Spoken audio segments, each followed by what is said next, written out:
Welcome, everybody. It's your boy, VSW Stoner, for another episode of VSW. And tonight we have a very special guest in the house, the one and only JGeorge. Welcome. What's going on, man? Thank you so much for having me on. We spoke not too long ago, but this time we're doing it on your own show here. VSW Stoner in the house. What's up, man? What is happening? Welcome to the VSW Podcast. Like I mentioned earlier, we'll briefly go through, I've been a fan for a minute. I remember the film you did on, Stab, and I remember that during like that pandemic era of wrestling, seeing that and just being, again, mind blown that someone, in the wrestling world could produce a video like that. Because it's one thing to wrestle, it's one thing to be creative, but it's another thing to creatively wrestle. Yes, it's tough. But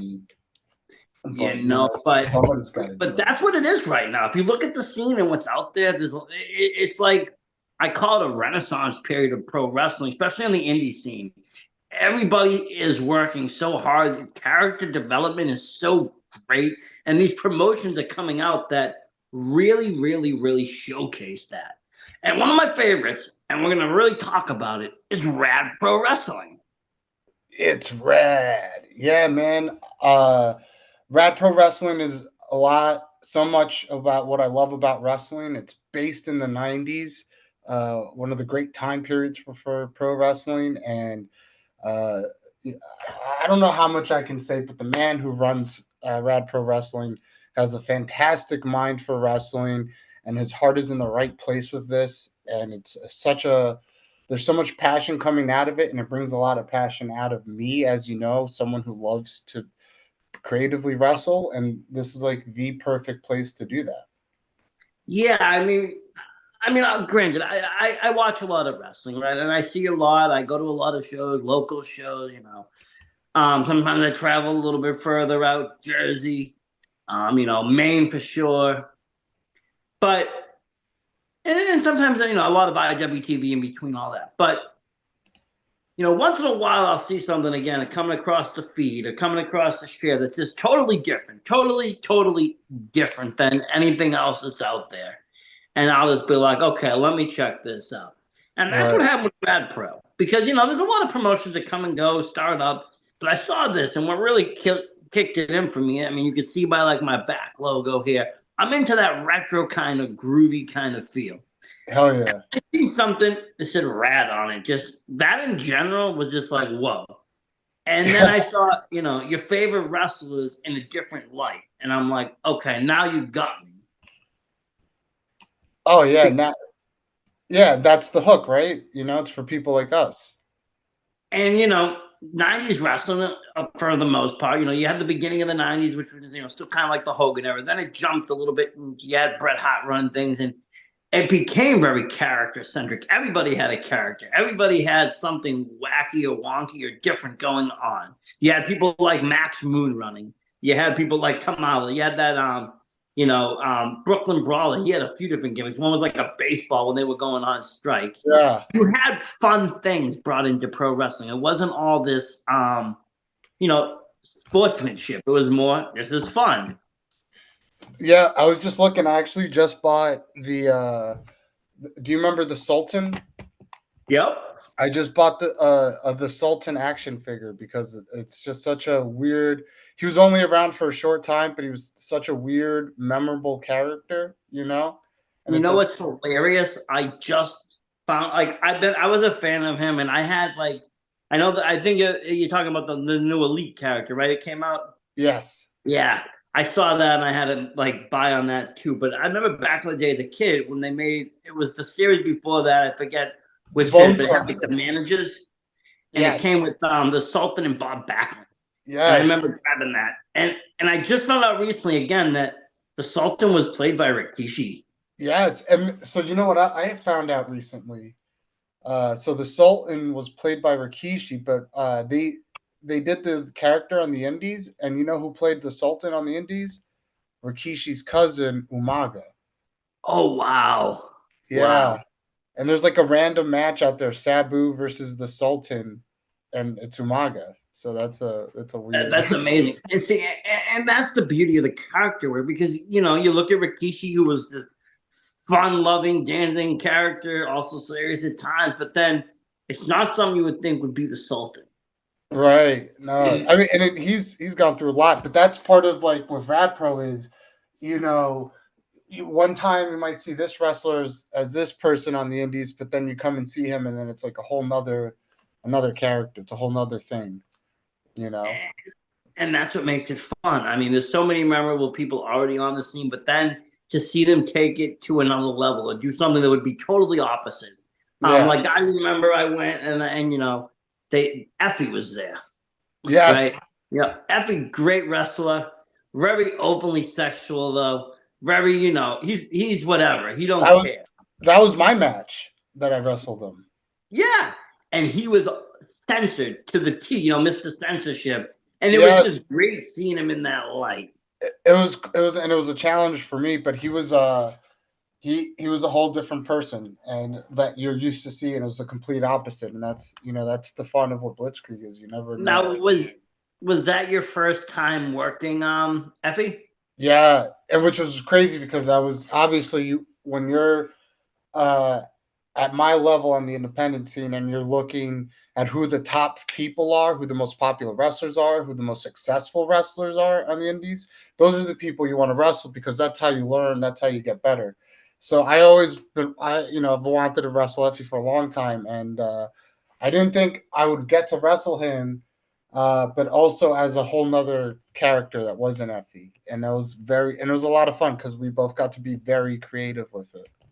Yeah, it's definitely something different. So like the pride of his name really isn't on the line, and your pride of your name isn't on the line. Now it's just about that creative flow. How can we make these two characters mingle? How can we get that crowd going? And it did. That crowd was a great match. And it was a lot of fun. And it was just, like I said, very entertaining to see Effie in that light because he's just totally opposite. If you watch any GCW, I'm a big GCW fan, so I watch a lot of that. He's not like that at all. And, that also had, Colt Cabana on it, which was another great character. He came in playing basketball. Yeah. And he got to fight Roberta, played by Little Mean Kathleen, which is just a great character in general. You don't see that anywhere. No, that's one of my favorite characters right now is Roberta Ginger Snap. I mean, it's just brilliance right there. I mean, like I said, it brings it kind of back to like something Johnny Knoxville would do, but then it takes it to the next level because this person's going in there and whooping ass. Yeah, 100%. I'll have to say, like the first show, I had some edibles that I took, and I was I didn't smoke. So I didn't realize until like halfway through that it was actually MLK, and I was like, "Oh my god, that is great." But yeah, I mean, Rad Pro, like I said, definitely a great promotion to kind of experiment, I think, with yourself and what you can do. Yeah, because it's a lot of places you can grow. There's growth in there. You have a lot of the top. I would say, like I don't know what I mean. You have almost like the top of New England, but all in different various stages. You have like the top students, kids that are just ready to get to that next level. You have kids at that next level ready to get to the level beyond that. Then you have people that are ready for TV. And you have these three stages just continuously flowing together, making this perfect product. Wait, you say that last part again? You cut out a little bit. Which part? Where did I cut out? Just the last part of it. You cut out.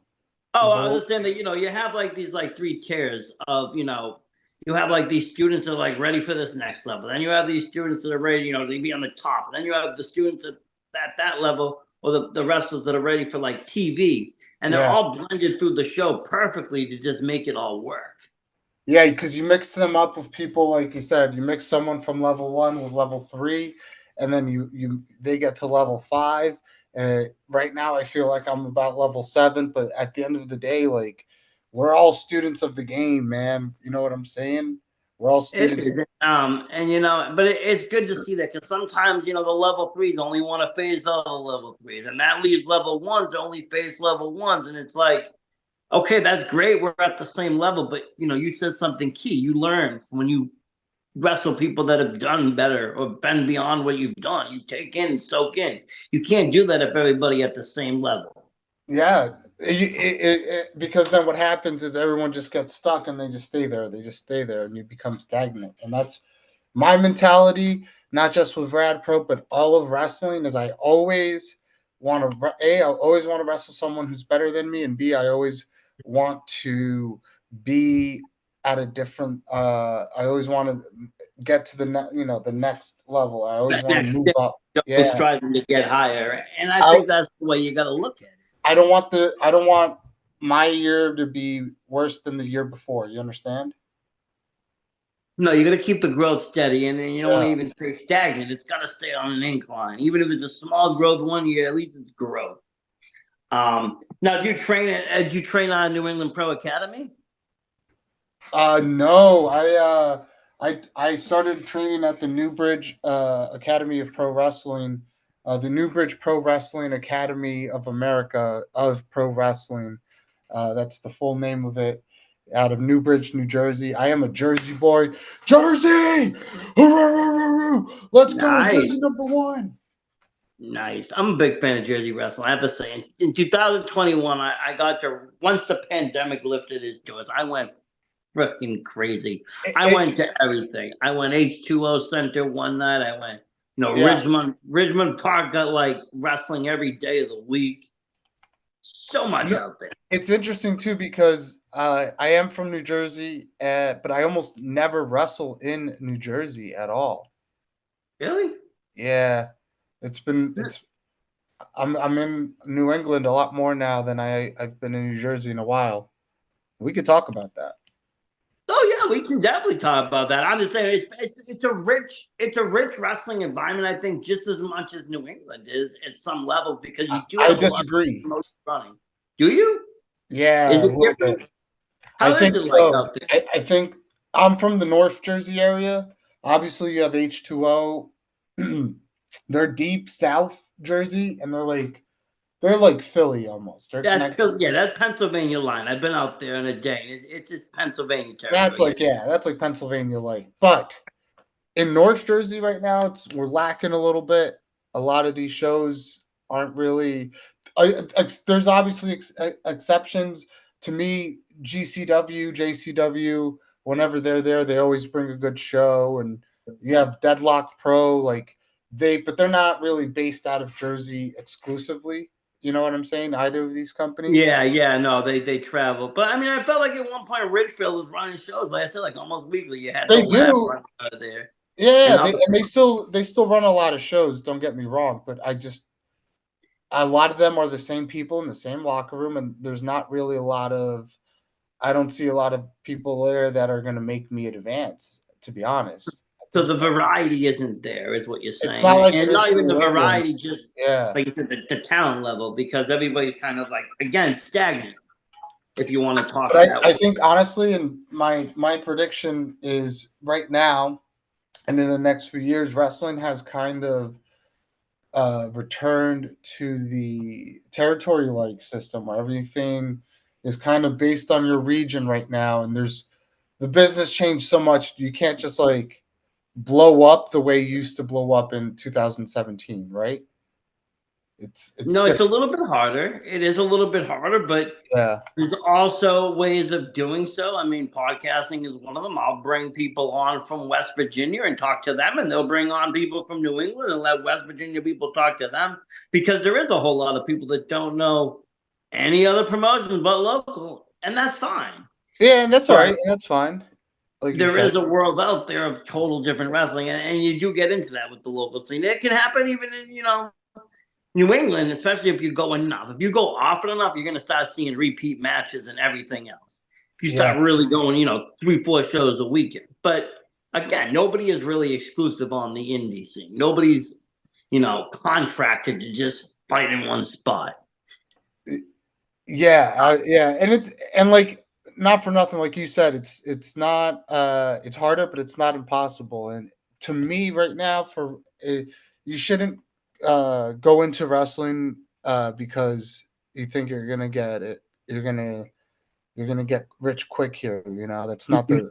you have to really do this because you love it at the end of it more than anything else, you know? Well, yeah, I mean, there's people that have, dedicated their whole life to pro wrestling and haven't really made much more than, pocket cash, but Hey, they've look, done it and for that full passion.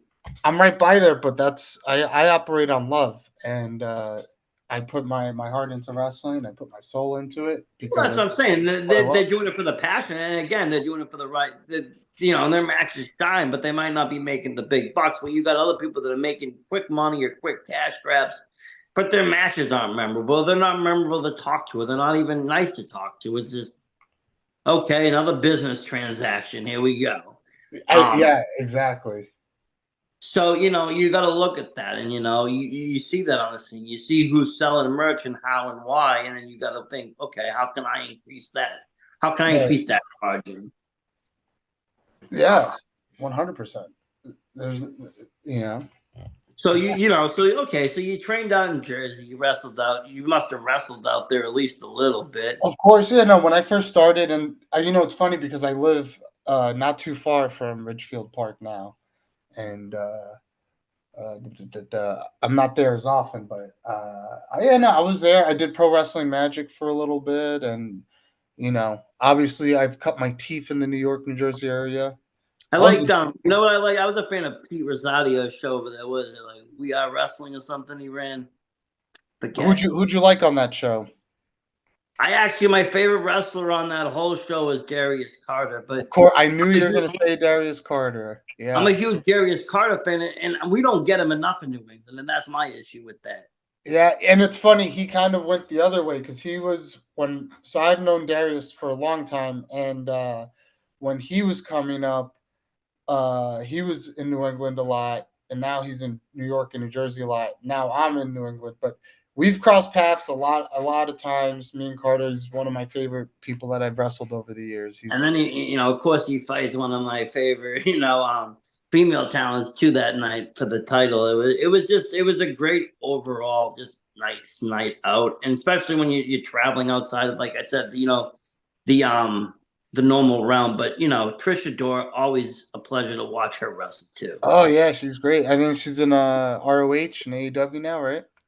Yeah, and that's the thing. So many people that I've seen in the last, from that, like you said, 2017, have gone on to other shows and other promotions and big levels, and people move very fast, or even at the pace they want to move. Some people want to slow it down. Some people like to only work local shows. Some people want to go everywhere, but they don't want to be tied down to one spot. Some people Yeah, want to go for that contract and just be locked in a spot. You got people traveling overseas to Japan now. A lot of people over there. yeah, And it's great to 100%. see. It's great to see that growth. Yeah, people are hungry and they want it. But I mean, you're traveling now, and you got at least a 4 or 5 hour drive now to your shows. Yeah, that's one part. It's no quick easy way to Rad Pro from No, Jersey. dude, that is a tough drive. I might have to split the drive with someone, but I love it though. I mean, look, I've traveled a lot around the country, and I've done a lot of drives, and the drive to New England is very easy for me. It's not a big headache at the end of it. Sometimes there's a lot of traffic, but it's always a nice scenery. And that's the thing. So I've driven probably the equal distance in both ways, right? I've been to the tip top of Maine for wrestling, which is 5.5 hours to a Yeah, Let's Wrestle show, and I've that been all the that's way. like five and a half hours from where you are, right? Yeah, 5.5 hours from me. And then Oh, I went all the way, like I said, to that, H2O Center for the IWTV 100 and Camp Leapfrog show. yeah. So that was about the same distance going that way. So I've done them both. And I have to say, it's an easier drive going to Jersey because there's a lot more rest stops and stuff. Yeah. But the tolls will kill you.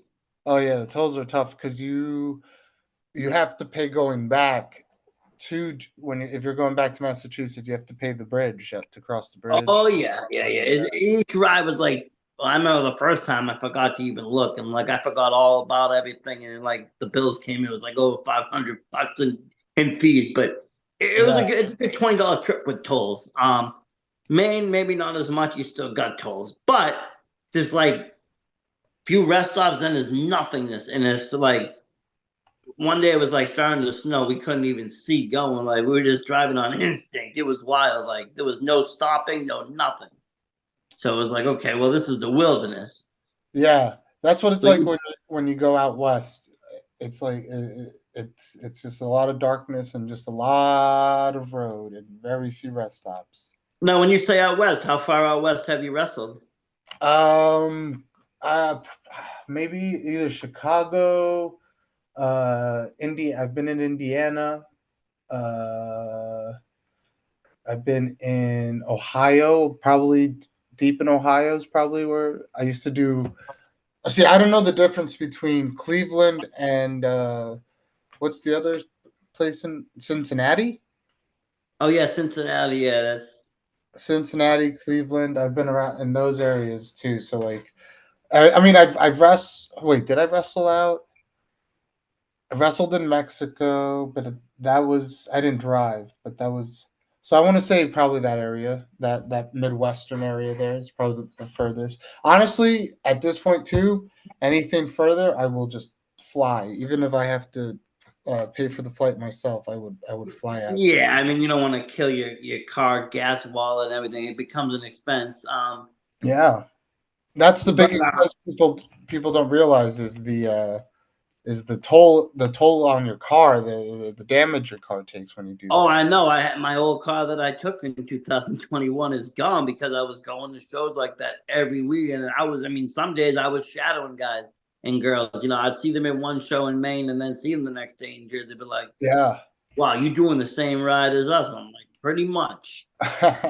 And you know, I wasn't thinking those miles are racking up, and then all of a sudden, you know, it needs a new this, new that, new this, new that. I'm like, oh shit, I done killed it.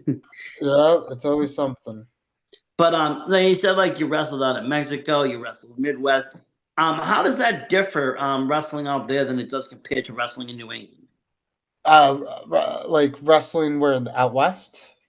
Yeah, I don't know. I mean, a lot of the shows I end up doing. It's funny too. A lot of the shows I end up doing in New England are shows where it's very much like a bar crowd. People are going for a night out, so they're not always just wrestling fans. They're always just there to hang out and see how the what the vibe is for that night.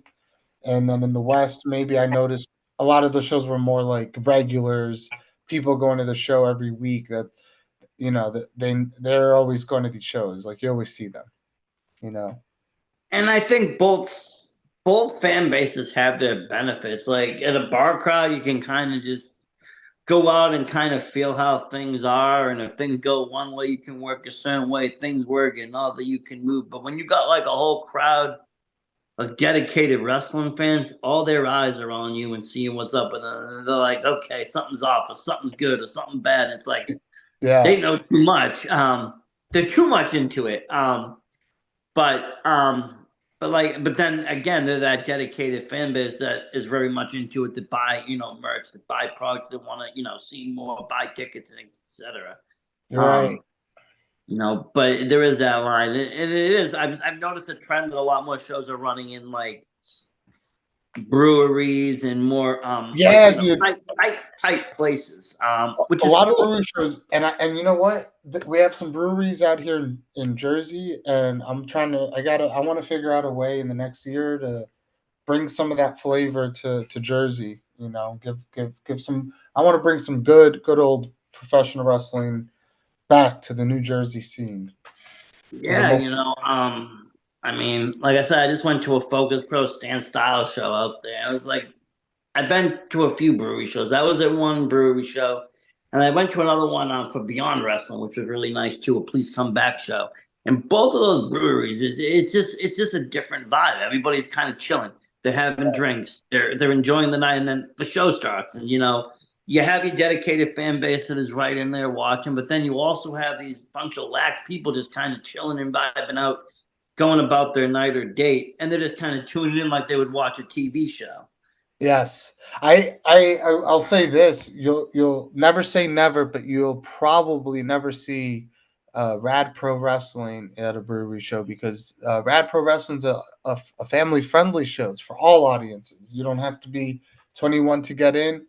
You can come in and you can bring the kids, and you're going to see a family-friendly experience. Well, and then see, and that's what I like.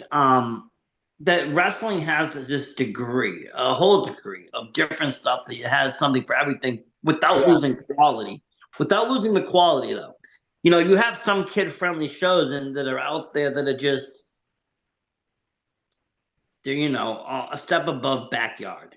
yeah, yeah, yeah, But yeah. there's no step off on the loss of quality between, let's say, chaotic wrestling or rad pro. They might tone certain things down to make it a little more friendly. Characters have changed, people are different, but you have the same level of in-ring excellence, which is awesome. You don't have to sacrifice the in-ring ability to make something more friendly. No, and that makes you like, I think it makes the payoff even better because you're not taking any shortcuts to do that, Yeah, To I make, mean, of course, there's easy ways to to bend those 18 plus things to get cheap heat or do whatever to get over. I mean, look at DX. Even DX got over on a crotch chop, and in a way, that was a shortcut. They played off every teenager in America. yeah, um, exactly. but again, you take what you got, what you can work with, and you're still pushing the crowd. You're still getting your character over as much as you can. But again, it falls right under that. I did bring my son. The last Rad Pro show we sponsored, I had my booth. My kid worked at the back, came up, sat in the front, watched some of the Nice. show. He loved it. Good, man. You know, That's what it's all about, it's for the kids. and that was actually his first wrestling show he ever been to. He just turned. He's a little bit over 5. And before he couldn't really sit still to watch, he would watch like one match and want to just, leave. That was at home, so I wouldn't Yeah, bring him. But now he really sat there. He was intent. He liked the characters, liked the wrestlers. He got up and closed. People are yelling at him. It's fun. He really gets into it, and I love seeing that because that's how I was as a kid. That's yeah, what got me. It might not have been the indie scene per se because I feel like when I was growing up, WWE was more accessible. yeah, Even though there's more WWE now than ever, it yeah, was easier for me to go to a show. It was easier for my family to pick me up and bring me to the Worcester Center or the Boston Garden, and it would be cost effective rather than today, which is like, thousands of dollars for me to bring my family to a night out to WWE. yeah. Uh, Well, you like know, for WrestleMania, right?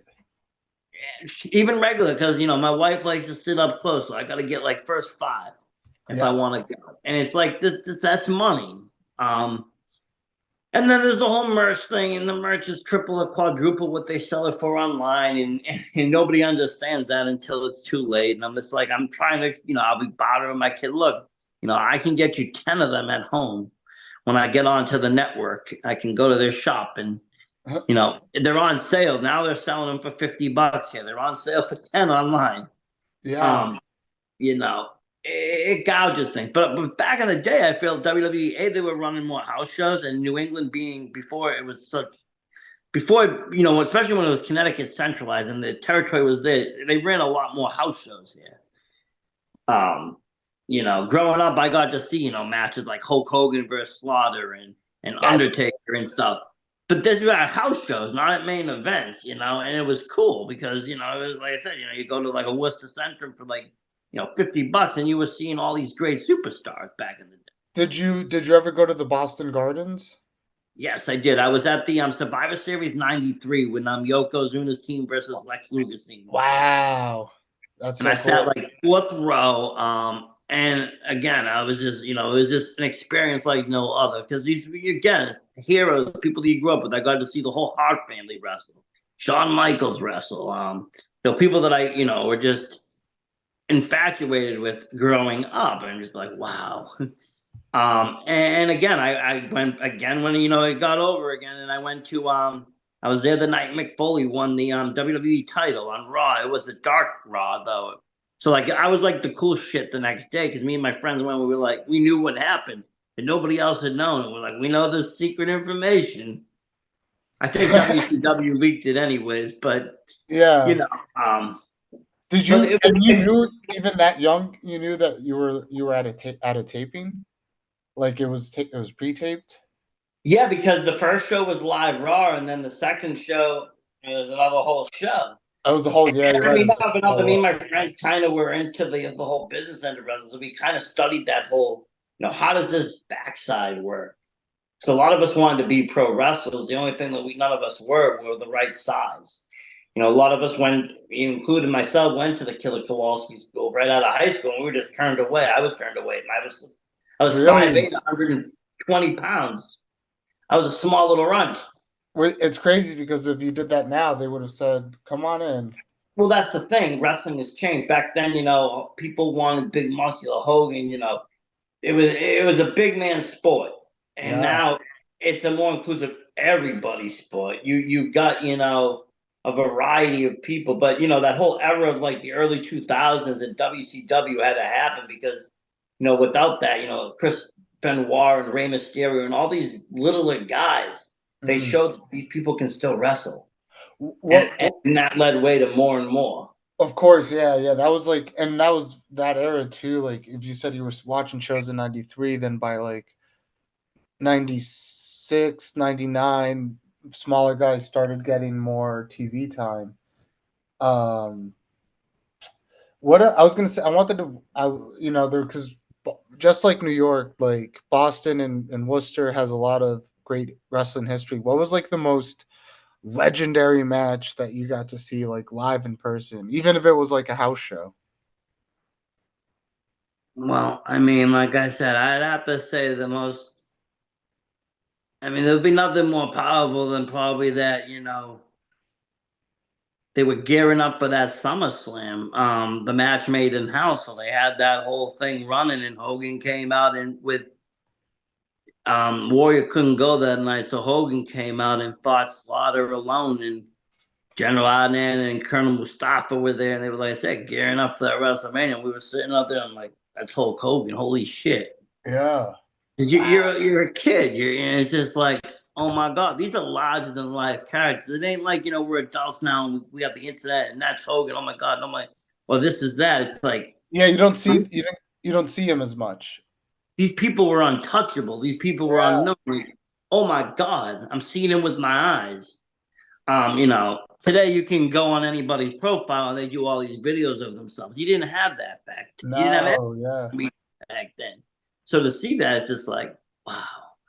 And sure enough, they were gearing it up, and a lot of this was very similar to what we saw at WrestleMania around 7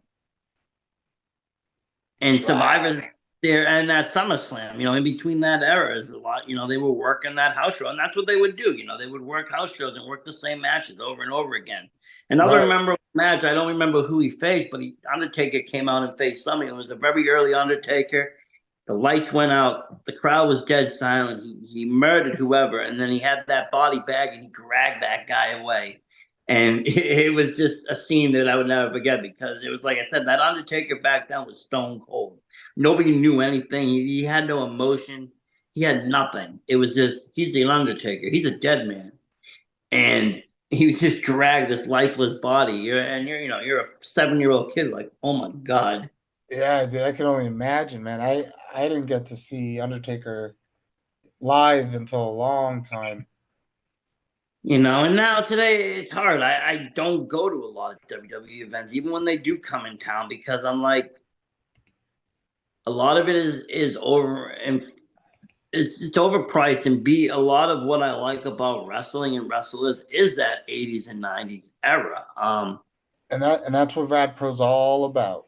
And that's what really got me because it brings me back. When I hear the announcer do his little thing and bring you back, I'm like, whoa, I'm back here.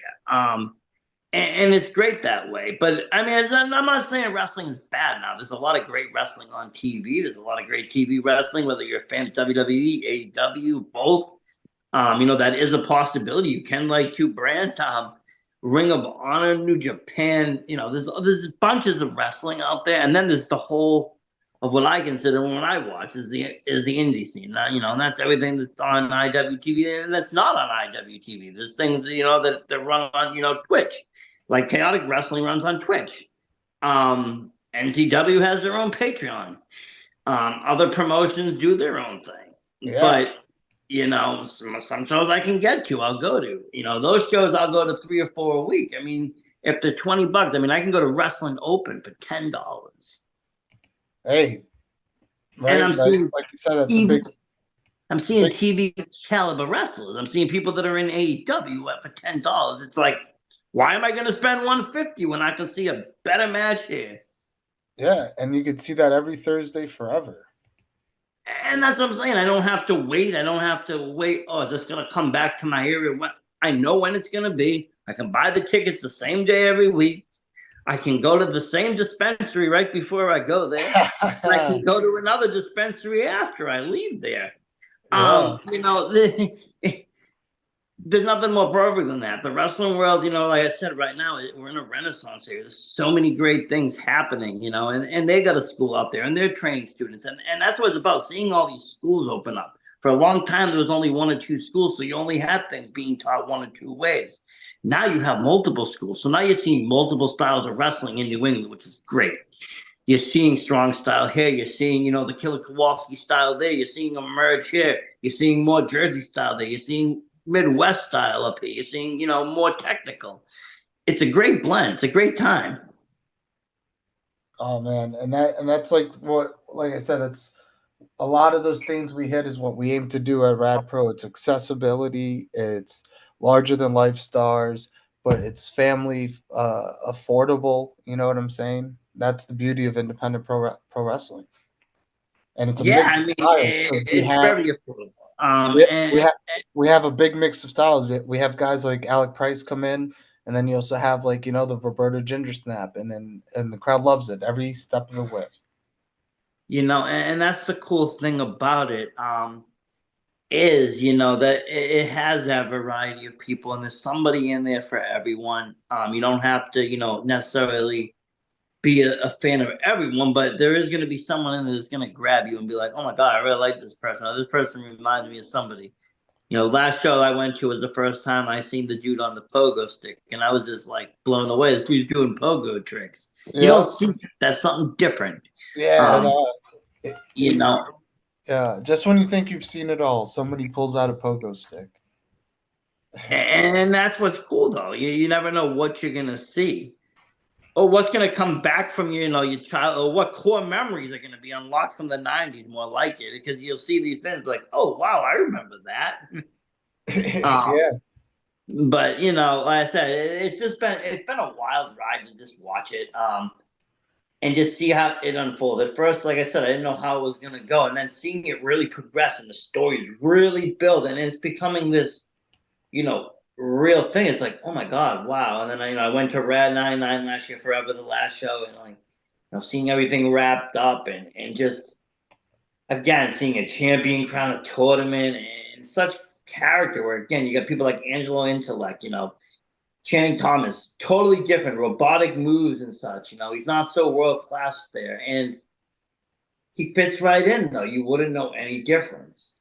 You don't know. I got people all the time, because I got a lot of friends that don't necessarily, didn't know about Rad Pro, don't watch Rad Pro. They'll see clips that I post, and they're like, "Is that Channing? Is that City Bacabella? Or is that who? Is that this one?" The other one that gets a lot of likes and is really something fierce is the Eyeless.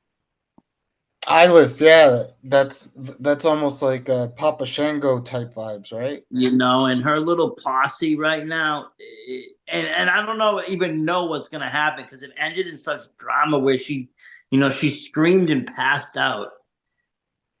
But he had already taken the pledge. It is so much stuff going on.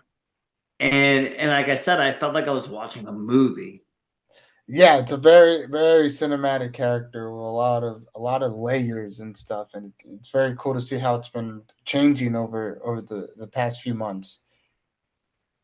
Now, do you do real cinema work, real movie stuff? Yeah, so it's funny because like all these characters are very different from each other, but I picked the one character that was the same as what I do as a wrestler and in real life.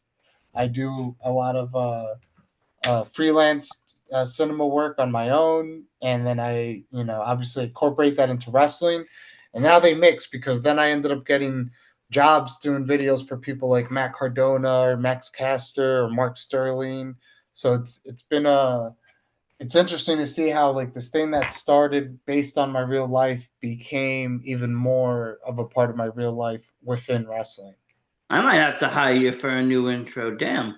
Please do. I need all the work I can get. It's tough out Oh, here. definitely. We reach out to me after. We definitely could talk. I'm always for the creativity side of things, and like I said, I do a lot of video work. I love video work. I love recording wrestling. I love editing wrestling, doing different things with it, making videos. I find it fun. Sometimes I don't have all the time for it. I don't have the patience. Right. So I have to things take more than an hour or two. And I got a 5-year-old. He's running wild.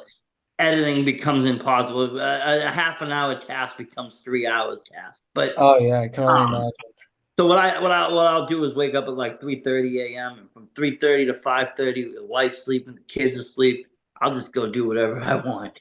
Oh, that's the best. I'm off on What the time? computer. I put my What? headphones on and I'm off there just boom, boom, boom, boom, boom, editing, typing, doing, creating, all sorts of fun. But yeah, I always wondered that, but you do, you have that kind of. It's a natural feel when you come out and step into the ring, so that makes sense because it is an extension of yourself. Yeah, people was like, I like the character and all this, but I'm like, it's not a character, it's not a gimmick. This is who I am. This is what I do. All my promos, all my highlight reels, everything I do, I edit myself. I direct all my stuff, and I direct stuff for other people, like in wrestling. Some people you might be surprised, but I have a big hand in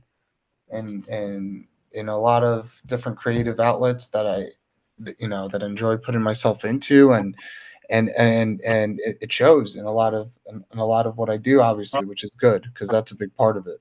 No, and these are the things now, being in the scene for a while and seeing a lot of these are the kinds of things that I get drawn to. These are the different things like that you're talking about. Things like, I don't know if you're familiar with Kill City Cup. It was a movie produced by Luke Roberts. Dude, Luke Robert, yeah, he's a good dude too. I know Awesome Luke. dude, awesome movie, fun. I did a lot of work with him, helping him out. After the fact, he showed me the film. He had me, showing people, spreading the word around it. And my God, I fell in love with that project, the whole thing, because it's something different. Again, characters being somebody else. And you don't see that often. You don't see that often. Some people just, they're in the character and that's who they want to be. And that's just it. And then maybe they can't play another character, or maybe they can and they don't want to. But I love seeing that variety because I know, wrestlers really are the perfect actors and actresses because they're ready to go and they can do their own stunts. That's true. Not a lot of people can do their own stunts. No, you guys can make real fight scenes look great. It's amazing what people can do. I've had wrestlers, I've used wrestlers because I've done some film work and made Yeah. some films and horror films and different things, and I'll use wrestlers for my fight scenes because they'll throw punches at each other. I don't have to, do anything. They don't even know what to do. Yes. They know how to fall. They know how to do whatever. They'll jump. They'll do whatever. Yeah, there you Some of them go. will even get cut. They'll stab me. I don't care. Yeah, I feel like I'm in a Scream movie, just stabbing each other. But no, if they're a hardcore wrestler, they're willing to take things that other people won't. They're playing the serial killer. They'll take somebody throwing a bat at them, or take glass across their back, or whatever. Something that an actor might have a stunt double do. Yes. And I think that brings to another point. If you look at IMBD. Almost every WWE star has a page. Why do you think? Because they're considered actors. They're on television. Yeah, that's true. A lot of them do. And then you see a lot of people transition, and it's usually a pretty natural transition for them.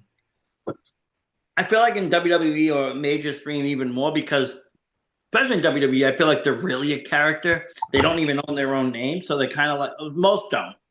Yeah. So they come in, they're given a role, and they take that role to heart and they give it their all. Yeah. I remember, you hear stories like people like Goldust. I didn't know if this was going to work or not, or how it was going to be, and they just took the role and just ran with it, and it went as well as it went. And you hear those kind of stories many times, and they're acting, they're doing what they're supposed to do, they're being who they're supposed to be, and then sometimes you'll see them switch out and switch over and switch over and switch over, and it's like, wow, they're really good. They're blurring those lines.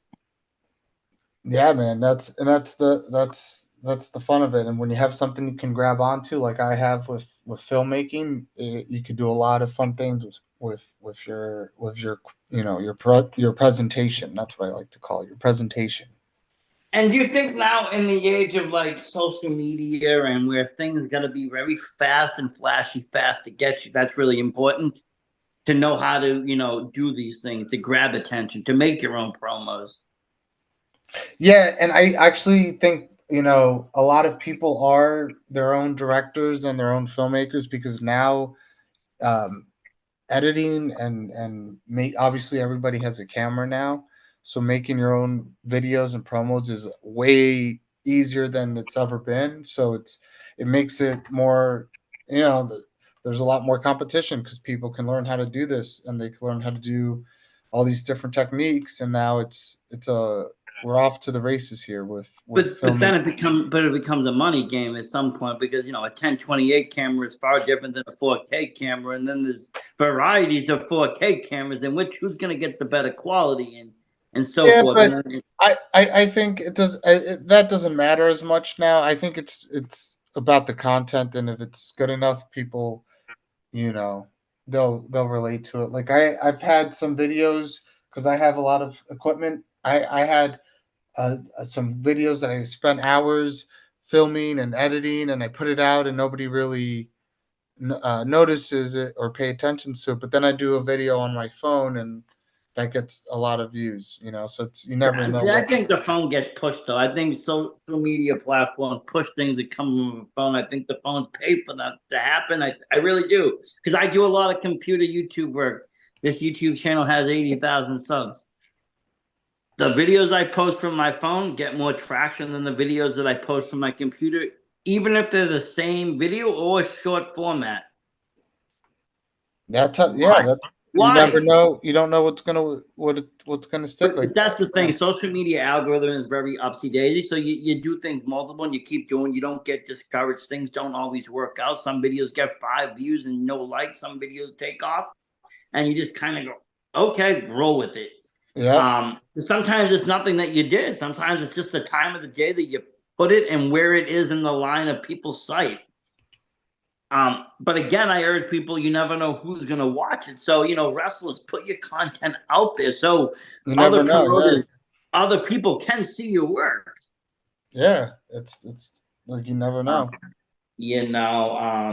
because we are in that age where, video content is pretty prominent. At some point or another in your day, you're scrolling either Reels, YouTube shorts, TikTok, something. You're scrolling something, seeing some kind of video content.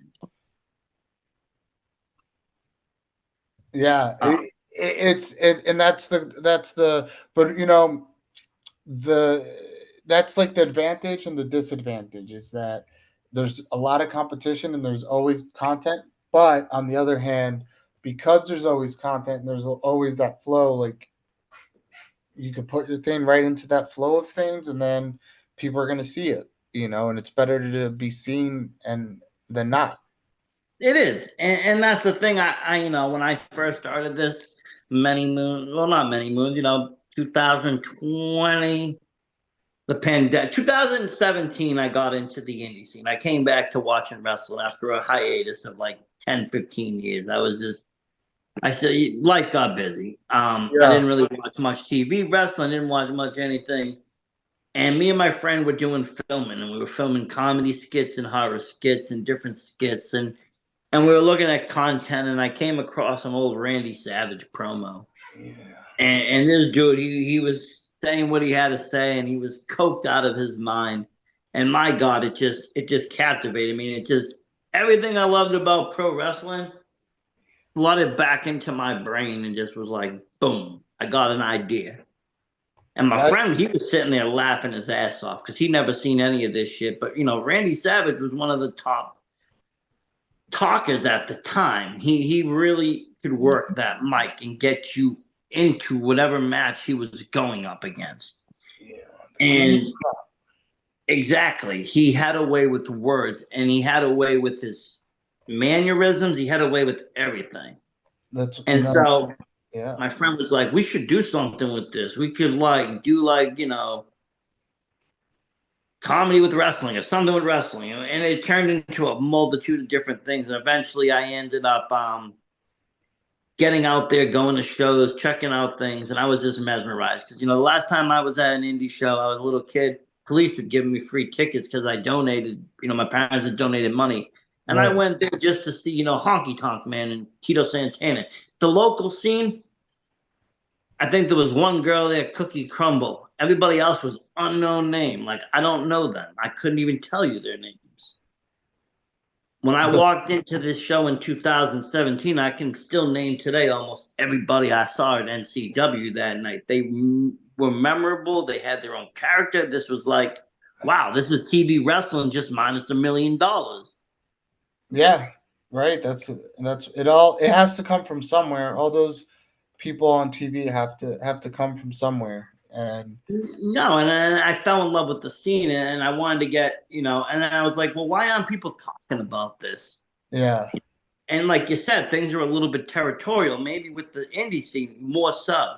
And I'm like, okay, no one's even knowing about this over here. I was like, let me try to get more eyes and ears on this scene. So I started just doing shows, talking about things. And of course, at the beginning, I talked about WWE, but I found that I was a very small fish in a very, very, very large pond. There was a lot of people talking WWE already, yeah, you right. know. And that's like you're finding the niche, And I finding was like, yo, I can't do that. But there's nobody talking about Northeast Championship Wrestling right now. Not a single soul. I'm going to no, hop in there and I'm going to start there and I'm going to start talking the indie scene. I'm going to talk Limitless Wrestling. I'm going to talk Beyond Wrestling. I'm going to talk, Blitzkrieg Pro, Rad Pro, Chaotic. Anything I can get my hands on that's in my demo area that, because no one's talking about that. That is not. They're into, WWE, AEW. And yeah, so I ran with it and I've been running with it since. And it's fun. It's fun. I enjoy it. I enjoy talking to people like you. I enjoy meeting, new people, wrestlers, people that have been in the business, seeing, what their take is on it. How do they like it? What's it like for them? Because wrestling's very subjective. It's a little bit different for everybody. yeah. And that's the cool thing about independent wrestling is it gives you, if you like deathmatch, if you like high flying, there's different places to find different things. There is. You don't have to be stuck in one type. You don't have to go to a show and be like, oh my God. And you never hear people go to I've never heard yet somebody go to an indie show and say, damn, I wasted my money. No, yeah, I've I don't been think to so. I've been to WWE, I've been to AEW, I've been to other shows. People are like, damn, that wasn't worth the price we paid. I've watched pay-per-views where people have been like, that ain't the price we should have paid. Right. But I've never seen anybody leave an indie show going, damn, I got robbed my money. I should ask for a refund. This is garbage. Like, nobody complains like that because people are satisfied. A and B, it's a very dedicated crowd that goes to these things. They're going out of their way to go to them. They go to them because they want to go to them. They like it. They enjoy it. Yeah, man. We all enjoy wrestling, and if you do enjoy wrestling, then you should come to Rad Pro Wrestling on this weekend, June the 22nd. Yes, it's coming right up. And is your match ready? Are you ready for that? Who are you facing? I'm facing the man I've been wrestling for this past entire year of my life. I am in the 1 year long Iron Man match, the first time this has ever been done in wrestling. And I'm wrestling Cro Magnum TA. Now, let me ask you something about him. Originally, he had like a different version of how this should have went. Did he not? Yeah, he was beating me over and over and over, and I tried to get one over on him. I tried to get the upper hand. I tried to hire a someone to fill in for him, a stand-in for Cro Magnum TA, and I thought maybe this would be the way I could win the match.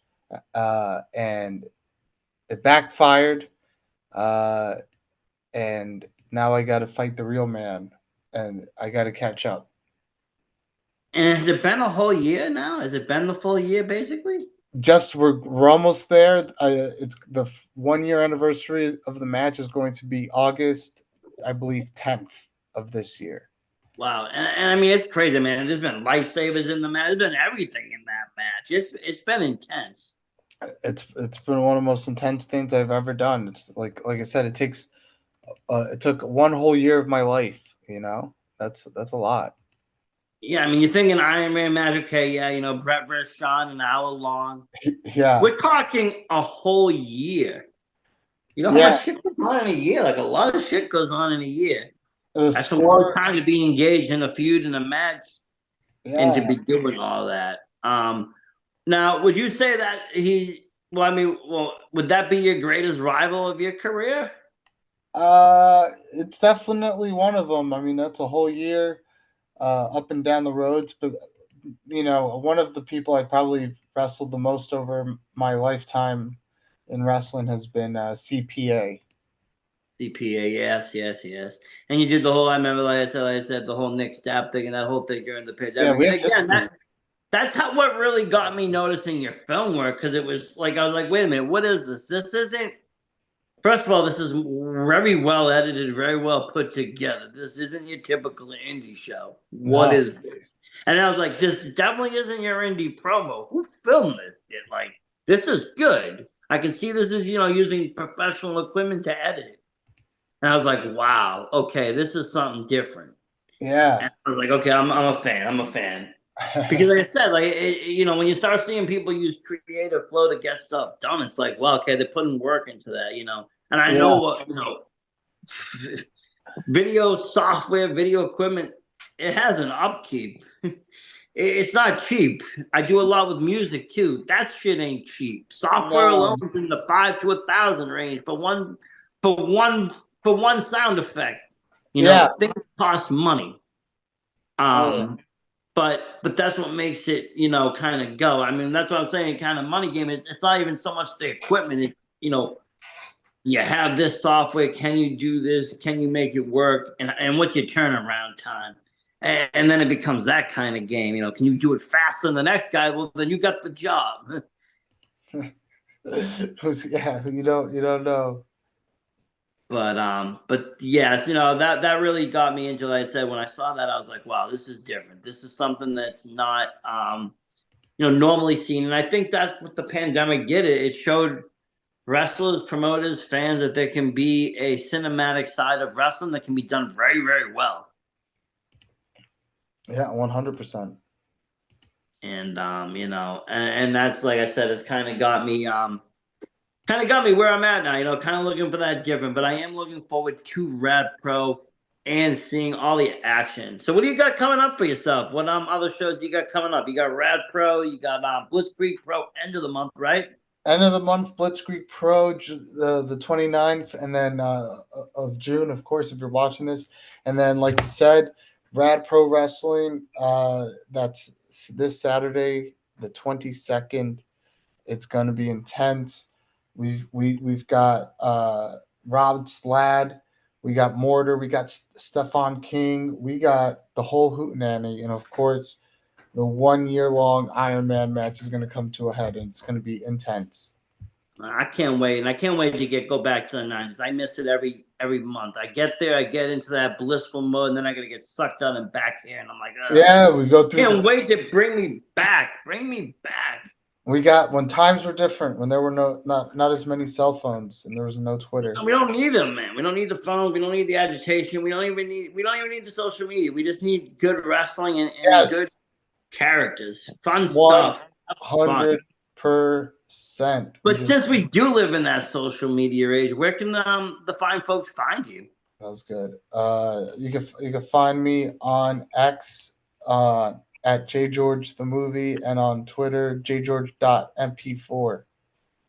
Very good, very good. I thank you for coming on. I really do. Can't wait to see you at these shows. I should be at 2 out of the 3 of them. I think. Hey man, I'll see you a lot this month. Yes.